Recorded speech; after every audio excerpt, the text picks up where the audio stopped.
Laudetur Jesus Christus, Saint-Père Laudetur. Frères et sœurs, vous savez qu'il y a eu des apparitions mariales à Medjugorje, en Bosnie et Herzégovine, depuis le 24 juin 1981.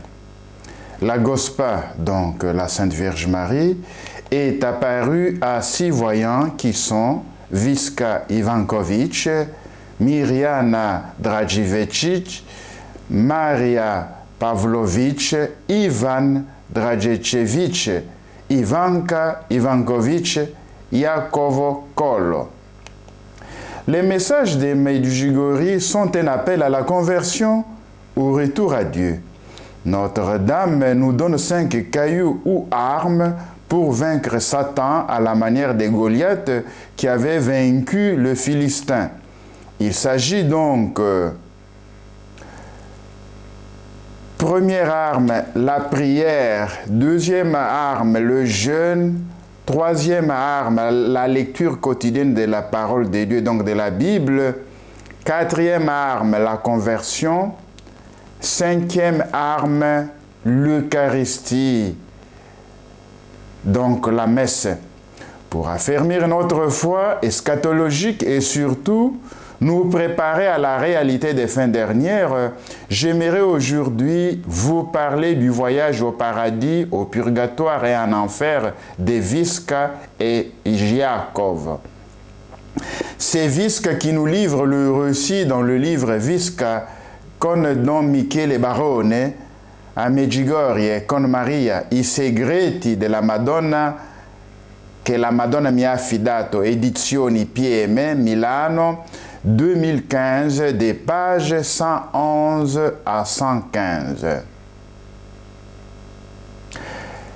Cet événement a été un grand cadeau pour moi, dit Viska, et a beaucoup marqué ma vie.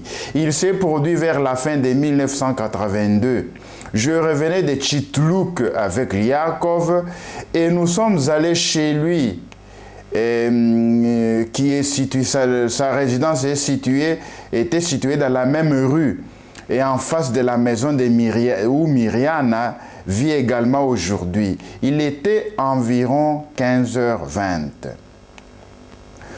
Nous sommes passés chez lui et sa mère, donc chez la mère de Yakov, et sa mère nous a dit, avant d'aller à l'église, je vais chercher quelque chose et vous préparer à manger.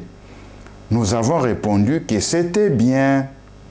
Nous étions tous les deux au premier étage où se trouvait la salle à manger, tandis que sa mère était au rez-de-chaussée dans la cuisine. Pendant que nous attendions, nous avons commencé à regarder un album photo quand soudain j'ai vu que Yakov s'était agenouillé et j'ai réalisé que Notre-Dame était arrivée. Pour moi, c'était une surprise, car nous ne nous attendions pas à sa venue à cette heure-là. Notre-Dame nous a dit, « Toi, Viska, et toi, Yakov, venez maintenant avec moi pour voir le paradis, le purgatoire et l'enfer. » Je me suis immédiatement dit à moi-même, « Très bien, si Notre-Dame le veut de cette façon. » Yakov, d'autre part, a eu peur et a répondu, « Ma chère Madone, amène Viska, parce que dans sa famille, il y a beaucoup d'enfants. Ne m'amène pas, parce que je suis fils unique. » Il parlait ainsi parce qu'il ne voulait pas faire ce voyage. Il pensait que nous irions dans l'autre vie et ne reviendrions jamais. Moi, au contraire, je n'ai rien dit et j'ai pensé, qui sait combien d'heures, combien de jours il faudra pour aller là-haut et puis descendre en bas. En un instant, le toit de la maison s'est ouvert et Notre-Dame m'a pris par la main droite. Yakov par la main gauche et nous avons commencé à voler.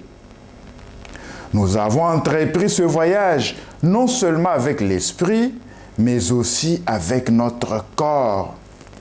Alors que nous commencions notre ascension vers le ciel, nous avons regardé en arrière et en baissant les yeux, nous avons vu les maisons devenir de plus en plus petites.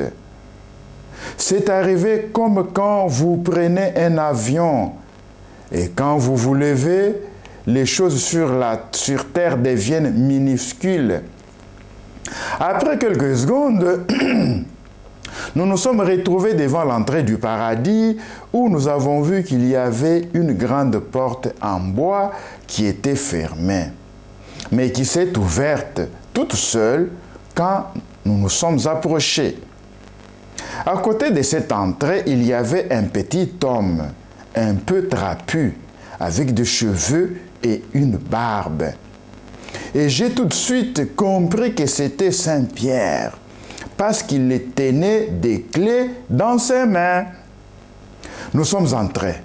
Après quelques mètres, nous nous sommes arrêtés et Notre-Dame a commencé à nous expliquer. Sous nos yeux, il y avait un immense espace qui était enveloppé d'une lumière particulière, une lumière qui n'existe pas ici sur Terre. Un bel endroit, plein de nombreuses fleurs colorées. À ce stade, nous avons vu les gens tous égaux, pas maigres ou gros, mais tous de la même stature, vêtus de vêtements de différentes couleurs, gris, jaune et rouge. Ils portaient tous des tuniques longues identiques. Tout le monde se promenait, chantait et priait, tandis qu'autour d'eux volaient de nombreux petits anges avec des visages d'enfants portant des tuniques courtes jusqu'aux genoux où leurs jambes se voyaient. Notre Dame nous a dit: regardez comme ces gens qui sont ici. Au ciel, ils sont heureux et satisfaits. Cette joie ne peut pas être décrite, car ici sur terre, elle n'existe pas. Puis, il nous a de nouveau pris par la main et nous nous sommes envolés pour le purgatoire. Cela aussi, comme le paradis, est formé par un grand espace, mais enveloppé dans un grand brouillard. Ici, vous ne voyez personne, mais vous entendez divers bruits et lamentations. Vous comprenez qu'ici les âmes souffrent. Leur douleur est due au fait qu'ils sentent la présence des dieux, mais malheureusement, ils ne peuvent pas le voir. Notre-Dame nous a dit que les gens du purgatoire attendent nos prières pour aller au ciel. Par conséquent, nous devons toujours prier pour eux, afin qu'ils soient libérés le plus tôt possible et atteignent ainsi le ciel. Notre prière pour eux est très importante. Finalement, elle nous a amenés en enfer. Ici, nous avons vu un grand feu au centre, où les morts entrent comme personnes normales, puis ils sont transformés en divers animaux avec des cornes. Leur corps devient moitié animal et moitié homme. On entend beaucoup de cris, mais surtout des blasphèmes. Notre-Dame nous a dit, les gens qui sont ici, ils sont allés avec leur volonté, de leur propre volonté. Et il y a aussi un enfer pour ceux qui vivent ici sur terre et font tout contre Dieu. Après la mort, cette condition continue. Cela signifie que le Seigneur n'envoie personne en enfer, mais nous décidons où nous voulons aller nous-mêmes en fonction de la façon dont nous nous comportons dans notre vie. La Gospa, donc la Sainte Vierge Marie, nous a aussi confié: nombreux sont ceux qui vivent ici sur terre et qui pensent qu'après la mort, tout finit. Mais il n'en est rien. C'est une grosse erreur. Ils se trompent, car ici, nous ne sommes que des passages. Mais la vie continue dans l'au-delà. La condition des âmes qui sont dans ces lieux est différente de celles qui sont au purgatoire. En effet, la Sainte Vierge Marie nous a dit: vous ne devez pas prier pour ceux qui sont en enfer, car on ne peut rien faire pour eux. L'enfer est éternel. Alors que nous étions avec Notre-Dame dans ces lieux, la mère de Jacob est venue nous appeler pour nous dire que tout était prêt et ne nous a pas trouvés au salon où nous étions. Elle est sortie, s'est assise sous un arbre et est restée là pendant quelques instants pour voir si nous revenions. Ne nous voyant pas, elle a décidé d'aller chez moi pour se renseigner si nous étions de retour là-bas. Ma mère lui a dit: Visca était allée chez toi. Et elle a répondu: mais elle n'est pas là. Avec mon fils, ils ne sont pas là. Ils sont partis. Je ne les ai pas trouvés au salon où je les avais laissés. Donc, après 20 minutes, la mère de Jacob est revenue et nous a trouvés là où elle nous avait laissés. Elle s'est un peu mise en colère et a demandé: mais où étiez-vous allés? Je ne pouvais plus vous trouver. Je me suis même inquiété et je suis allé chez Visca. Alors Jacob a répondu: je vous demande pardon, maman, mais la faute n'est pas la nôtre. Notre-Dame est venue et nous a amenés voir le paradis. En entendant ces mots, elle a été très surprise. Je crois que la Vierge nous a fait visiter ces lieux pour que nous puissions dire aux autres ce que nous avons vu, puis les inviter à se convertir, à commencer une nouvelle vie.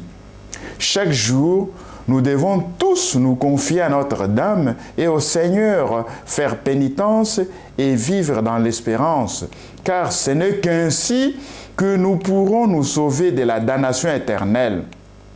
Cette réalité est vraie, je l'ai vécue, elle existe, affirme Visca. Elle a été au paradis, au purgatoire et en enfer. Attention, vous qui doutez de l'existence de ces trois réalités eschatologiques. Attention.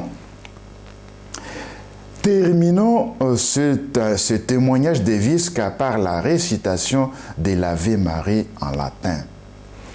Au nom du Père et du Fils et du Saint-Esprit. Amen.